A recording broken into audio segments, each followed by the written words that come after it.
What's up? All right, let's get into this. So let's talk about the weekend. First, we had the E3 Saxo Bank, and then the rest of the weekend. So let's get into it.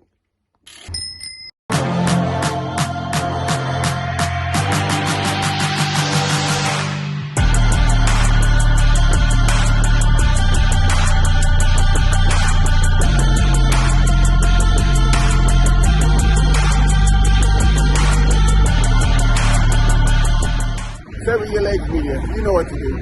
Hit the like button, subscribe to the channel. Thanks. We got lots of stuff coming up. But anyway, we have E3, which Wout Van Aert won last year. So he was defending champion and he defended his title and he won again this year. Biniam raced that as well.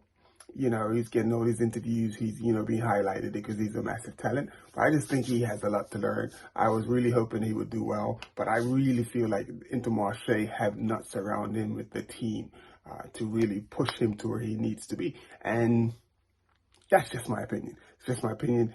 Like, you look at all the other teams and their star riders and they have a nucleus of riders around them. You look at Bini, it's only coming near the finish or something, or maybe just before a climb or something, like just to get him over a hill. And then after he gets to maybe a certain point, then the rest is up to him. He's got to fend for himself. That's not really a team that's really supporting you. It's more or less every rider in there is doing the best they can to survive to the end. So, unless Bini stays with Intermarché or he gets into a team that can actually help him. You know a good team that will be for Bini? Citadel Quick Step. They need somebody like that right now. They need someone who, if they take him to the finish, he's gonna. Well, they got a sprinter, but Bini's a different type of a rider than a sprinter. He's a bit more all around, a bit more, yeah. Anyway, so. Maybe Citadel Quick Step, confidence because you use a rider like him. Oh, I don't know. That's a hard one. But anyway, he needs better people around him. He needs people that's going to support him all the way to the end. You see Jumbo Visma and Wout Van Aert and whoever's doing the business, if it's Roglic or if it's Vingegaard, they have people surrounding them all the way to the finish. And, unless it's on the last climb where, you usually have to fend for yourself. Anyway, so that's that part. So E3, the Saxo, that was an amazing race. Wout Van Aert and his guys did an amazing job. And Jumbo Visma, I call them Dumbo Jumbo for Strada Bianca. Hey, you got to call it as you see it. And they did ride like so. They rode like Dumbo Jumbo. Basically chasing each other, bringing back the chase group to what was potential breakaway to catch the breakaway. Yeah, it wasn't smart racing at all. They were just all over the place at Strada. But at A3, they rode fantastic. Wout Van Aert got away, and he did an amazing job. So what happened at E3? He didn't get away. That was a sprint finish, actually. So it was Pogacar, Evenapeol. So I'm gonna backtrack everything I just said. So I'm just remembering in my head the race. So it was Wout Van Aert, Evenapeol, and Pogacar. So probably like two, 3 little climbs, before the finish. Wout Van Aert and one of his jumbo riders attacked. And Evenapeol was the only one that was able to chase. You see, Pogacar was like, he wasn't quite on. So by the time Pogacar got on, a couple more riders had joined Pogacar, so it was still a little group. But then just up to that penultimate climb, then Wout Van Aert attacked again. Evenapeol chased again, and Pogacar this time was the only person that was able to get on, to that trace. So it was ended up like a 3-man time trial to the finish. So they got to the finish, and I guess your money would have been on like Evenapeol or Wout Van Aert because we know that Pogacar has a sprint, but he doesn't have that same kick as those guys. So came down to a sprint, and as you can see, Wout Van Aert won the sprint. Fantastic job by Wout Van Aert, and I think this is sort of revenge for the cyclocross worlds where Matthew totally annihilated Wout Van Aert in that sprint. I mean, he just pretty much played with him in that sprint for cyclocross worlds and won the World. So basically, that just seemed like a bit of a get back for that bit there. And then I believe it was No, that was Milan to San Remo. I'm thinking of Milan to San Remo, where they had to sit on this literal couch, and they just squeezed them together. So that was really weird. So yeah, the podium switched around, and then here we have Matthew and Wout Van Aert. They don't seem like it when you're just watching them interact. They don't seem like they buddy. I've been noticing that they just like they seem like a bit. But anyway, it is what it is. So then we move on to the last stage of Catalina, Volta de Catalina, and Jumbo Visma again with Primoz Roglic, and I believe Primoz Roglic got a get out of jail. Go pass go, get out of jail free card. And I say this because on the first sprint, I don't know what Evenapoel was doing or what he was thinking, but he was so out of position. He was just so way out of position on the sprint. He came from about 10 riders back on a like sort of an uphill sprint to pass everybody and only get beat by Roglic by like half a wheel. And in him not winning that stage, so basically like the winner of each stage gets like 10 bonus seconds or so whatnot. So you go ahead by that much. So even though when you finish in the group, everyone gets the same time, but the first 3 riders get time bonuses. So you have a faster time, like minus whatever the time bonus is. So I believe the first place was 10 seconds. So because Roglic got that bonus, he went into the leader's jersey. So I have no idea what was going through Evenapoel's head, why he was so far back, why he had to do so much work to get second place. And it's a good thing he did get second place because it made it that much made it that a little easier for him to be able to challenge for the overall later on in the race.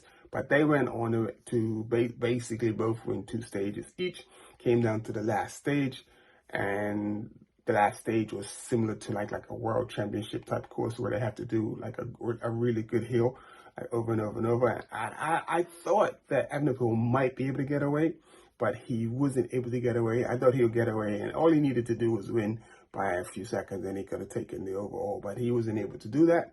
And at the end, Primoz and Evenapoel basically broke away. I think it was like two laps to go. Marc Soler was the only person able to tag on, so he sort of got dropped just as they got near the top. But on the downhill, he was able to make up the ground, and then he rode the next 2 laps with them. And then with 1 lap to go, Evenapoel attacked again, and then they got rid of Soler because I believe that Evenapoel was more concerned with getting the stage win because I guess he was feeling like, man, I'm not going to get rid of Roglic no matter what I do. So he just basically wanted to get rid of Soler. He got rid of Marc Soler, and Primoz and Evenapoel rode to the end. And pretty much Primoz didn't even really contest the finish because he had the overall. So, and then so Evenapoel, because I think he obviously realized it didn't even make sense. So they didn't sprint for it. So he came around them like it was a big sprint, but they weren't sprinting for it. So Primoz gave him that. Primoz got the overall. Evenapoel was happy. He got 2 stage wins. He got the mountain jersey, and I think the best young rider's jersey. And then Primoz Roglic got 2 jerseys as well, overall, and I think sprint jersey or something like that. So, but anyway, they were both happy. Jumbo Visma. Then on the same day, so that Volta Catalunya, that was in Spain, and on the same day in back in Belgium for the Wevelgem. So your winner last year was Biniam Girmay. Amazing young talent, amazing young man, amazing. So there was a lot of expectations heaped upon his shoulders. But the difference between last year and this year, I don't even know. The weather was different, and I definitely he definitely acknowledged that he was not favoring the conditions because it was just rainy and wet and cold the whole time. The guys were just completely drenched the whole entire race. So he definitely was not feeling that. So the race gets going, and it's going pretty good. And what happened? So it was at kilometer 110. There was a small break And then this is when Jumbo and Volt had just started going to the front and putting the pressure on the climbs a bit more, and slowly but surely getting rid of most of the guys and dwindling down the field. And you know, just as they were getting into the smaller climbs at kilometer 111, there's like these small little bollards on the side of the road, like little posts on the side of the road, like, you know, basically. And Vinny rode into one of them, but luckily he didn't get like massively hurt. So on top of like not liking the weather, it's rainy and wet, it's cold, and obviously not feeling the weather, and then you go down. So his team like were right there, like right, you know, with the quickness, gave him a new bike, and he jumped on a new bike, didn't even worry about trying to check the other bike out, just gave him a new bike so he could be on his way. But from that point on until the last like little small berg where Wout went out and his teammate went away, that's like all the little bergs up to then, Vinny was like on the back. He wasn't his usual like he usually be mid pack, you know, like, you know, you can see in this picture, like he's like near the back. He's like right near the back, at the tail end, and this is where he was at for most of the going over most of the bergs, which is not a good sign. So I mean, obviously, I think just a little shake up from going down, you know, and then having to get back up and chase back on, and then combined with the weather, he just wasn't, you know, just didn't look like he was feeling it. But at the same time, he had a teammate in the break. His other teammate was sort of like, you know, there was about, looked like 3 or 4 Intermarché riders. So it's almost like they sent him there. You know, we know you can do it. You don't need anybody to go and do it. And it's like, yo, you got a superstar. Why aren't you supporting your superstar? The guy that, if he had the proper support, you know, and they were, you know, doing like Jumbo Visma, and I'm going to just get into Intermarché, like, yo, dudes, like, you're not supporting him. You're not supporting Benny. You're not giving him the support he needs. So if you don't give him the support he needs, he can, you know, even if he would have got on the podium, I would have been, you know, at least happy for that. But it's just like, yo, you're just leaving him. He's like, yeah, just hanging him out there to dry. Like, what the hell, man? You know, like, it's just amazing. But I can't take anything away from Wout Van Aert and his teammate. So last year, the guy that like won this year, because basically Wout Van Aert and his teammate, can't remember his name, rode to the finish together, and they were so far ahead, they were able to, like, you know, put their hands up in the air together, like, you know, hold hands and hoist them up into the air. And just before they got to the line, Wout pushed him, like, you know, ahead a little bit so that he can, you know, take the win. So basically, this was sort of like redemption for last year, because last year he got jumped by Bini. It was amazing when he got jumped by Bini. I just lost the plot. I just thought it was so amazing.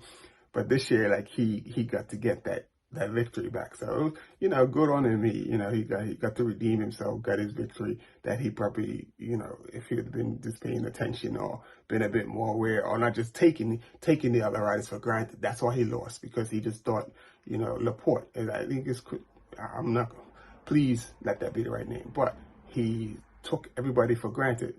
And Benny was at the back, and Benny just got on the gas, and that was all she wrote. That was all she wrote. That was for last year, but this year he got his own back, and Jumbo Visma got a 1-2 with Israel Premier Attack finishing in 3rd place. I mean, and then talk about Israel Premier Attack, because he got Chris Froome that rides for Israel Premier Attack, and since the last stage race he did, was it in I believe he went to Argentina. But anyway, the last stage race that Chris Froome, I'm trying to remember which stage race it was, but it was just like, yeah, I'm like, there's really, really, like, what's going on with Chris Froome? Is he even going to finish riding the rest of the season? Where is he going to show up next? Is he going to get any type of form back? Well, we'll see. Anyway, that's been Innis Luby. The weekend update. Jumbo is back. And my whole headline is Intermarché. What the hell? You know, support, it's all about support. No support, you're gonna make it too hard for the man to win. And some other team's gonna see this, and some other team that sees this and knows that they have the riders to support him, and that's what's gonna happen. So, or maybe even go back to the drawing board, because there's some really strong riders inside of Africa, like Eritrea, Ethiopia, Kenya, Rwanda. I believe with the right coaching, these guys, they can do what it needs to. They can do, what they have to do, or what it takes to, get to that performance. But they just have to have the money and the right people behind them. It's a lot. It's not easy, but we'll see what happens. Anyway, like I said, instantly, stay with your legs. Peace out. Thanks for tuning in. Make sure you hit the like button, subscribe to the channel, turn on your notifications, because we're gonna be smacking it up. We're back on it. I mean, we've had a bit of a lapse, but we are back on it. Peace.